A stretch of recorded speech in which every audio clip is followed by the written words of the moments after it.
Viewer discretion is advised. Breaking news out of Columbus, Ohio. After 11 days of unanswered questions following the murders of dentist Spencer Tepe and his wife Monique, investigators have made an arrest that nobody saw coming.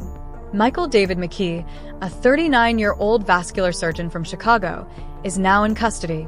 The twist? He's Monique's ex-husband from a marriage that ended 8 years ago. Tonight, we're walking through exactly how police tracked him down, what evidence led to his arrest, and where this case stands right now. This is a story about surveillance footage, a vehicle that crossed state lines, and 2 young children who somehow survived the night their parents didn't. Before we get into the details, drop a comment right now and tell me, have you been following this case? Just a quick yes or no. Let's see how many of you have been tracking this story.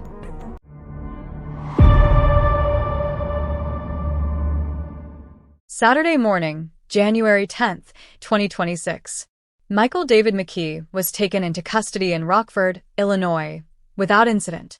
He's been charged with 2 counts of murder in Franklin County, Ohio. According to court documents filed that same day, Columbus police issued a warrant for McKee's arrest after investigators connected him to a vehicle captured on neighborhood surveillance footage. This wasn't just any vehicle passing through.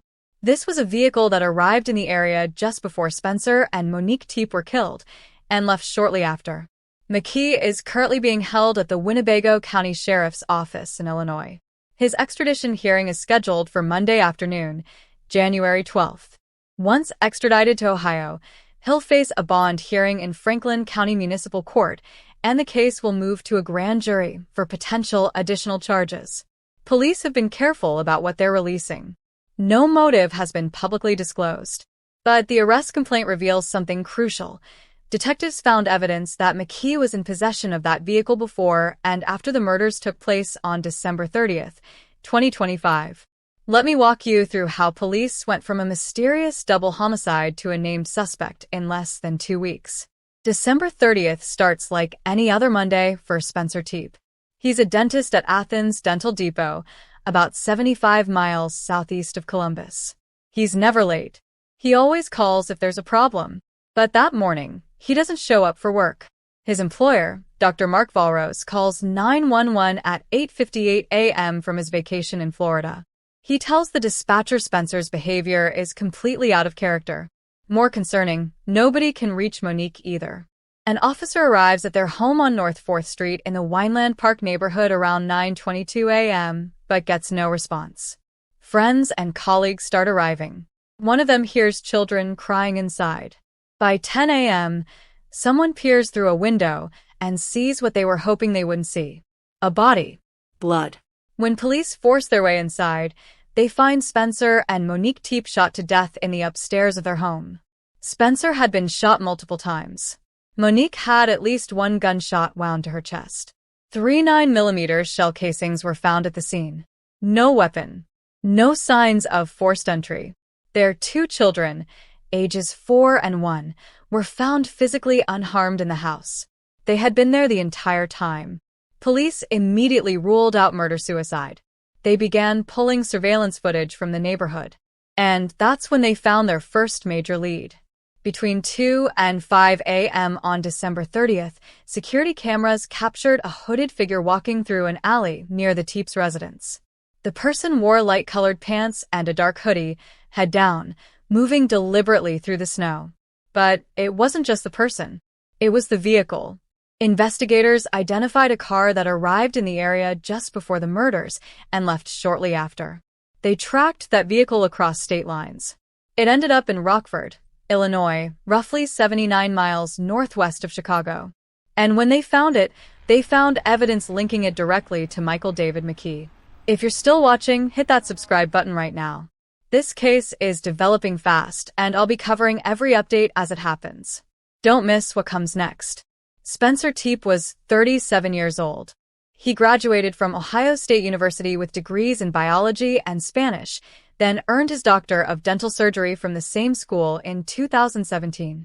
He was fluent in Spanish, a member of the American Dental Association, and volunteered with Big Brothers Big Sisters.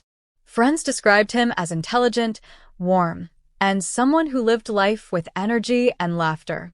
Monique Tepe was 39. She had a background in childhood education, loved baking, and was known for her warmth and ability to bring people together. Her family called her a joyful mother whose kindness made everyone feel instantly at home. Spencer and Monique married in January 2021 in an intimate ceremony at their North 4th Street home, the same home where they would be found dead 4 years later. They were 1 month away from celebrating their 5th wedding anniversary. But here's what makes this arrest so unexpected. Monique had been married before, to Michael McKee. They married in August 2015 when she was Monique Sabatersky. The marriage lasted less than 2 years. She filed for divorce in May 2017, and it was finalized about a month later. Court records described the divorce as amicable. They had no children together. At the time of the divorce, McKee was living in Virginia, where he was attending a surgical residency program. He went on to complete a vascular surgery fellowship at the University of Maryland and worked at medical facilities in Las Vegas and California before settling in the Chicago area. McKee is a licensed vascular surgeon in Illinois and California. He graduated from Ohio State University College of Medicine in 2014. His medical licenses show no disciplinary history. His criminal record shows nothing beyond traffic tickets. By all public accounts, he and Monique had moved on with their lives. Until December 30th, 2025. After McKee's arrest on Saturday, the Tepe family released a statement. They said the arrest represents an important step toward justice for Monique and Spencer. They thanked the Columbus Police Department, investigators, and the law enforcement community for their tireless efforts. But they also said something that hits hard. Nothing can undo the devastating loss of 2 lives taken far too soon. The family expressed gratitude for the community support, prayers, and compassion shown throughout this tragedy. They said as the case proceeds, they trust the justice system to hold the person responsible fully accountable. A celebration of life service was held on Sunday, January 11th. A public visitation took place from noon to 3 p.m. at Scotinga Northwest Funeral Home in Upper Arlington, followed by a gathering from 3:30 to 6 p.m. at Duamici in Columbus. The community response has been overwhelming. A GoFundMe campaign set up by Spencer's cousin, Audrey Mackey, has raised over $190,000 to support the couple's 2 children. Flowers, roses, and sunflowers continue to appear outside the home where the Tepes exchanged vows and built their life together. Columbus Police Chief Elaine Bryant called the case disturbing. She acknowledged the public's frustration with limited information but emphasized the importance of protecting the integrity of the investigation. What do you think about this case? Drop your thoughts in the comments. And if you think someone else needs to see this, share this video right now.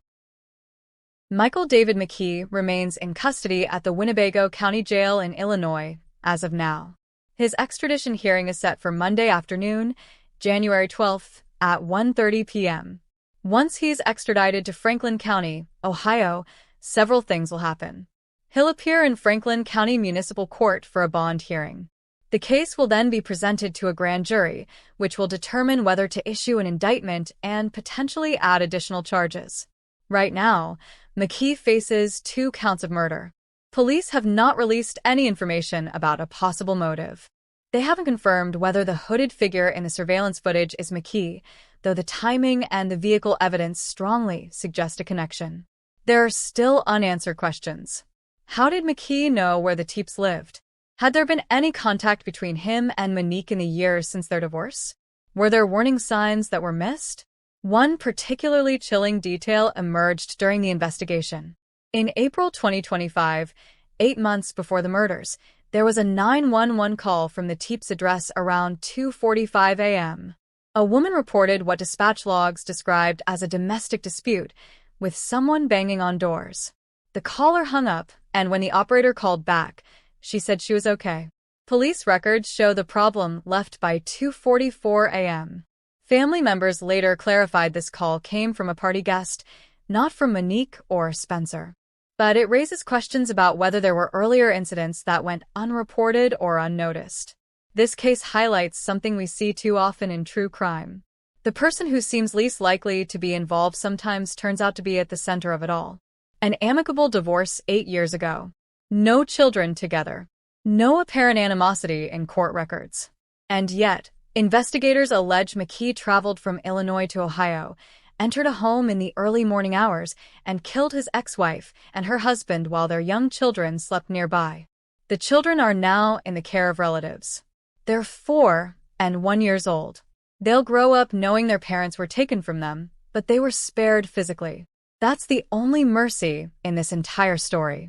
Spencer Tepe was supposed to show up for work on December 30th. Monique was supposed to answer her phone.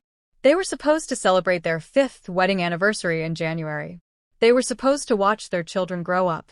Instead, 2 lives were ended. 2 children lost their parents. And a community is left asking why. From a wellness check that revealed a nightmare, to surveillance footage of a hooded figure in the snow, to the arrest of Monique's ex-husband 79 miles away in Illinois, this case has taken turns nobody predicted. Michael David McKee now sits in a jail cell, facing 2 counts of murder. The evidence police say they have is a vehicle, surveillance footage, and a timeline that places him at the scene. But the motive? That's still a mystery. As this case moves through the court system, more details will emerge. The grand jury will review the evidence. McKee will have his day in court. And the Tepe family will continue seeking justice for Spencer and Monique. This is a developing story, and I'll be here covering every update. If you want to stay informed as new information comes out, subscribe and turn on notifications. I'll see you in the next one.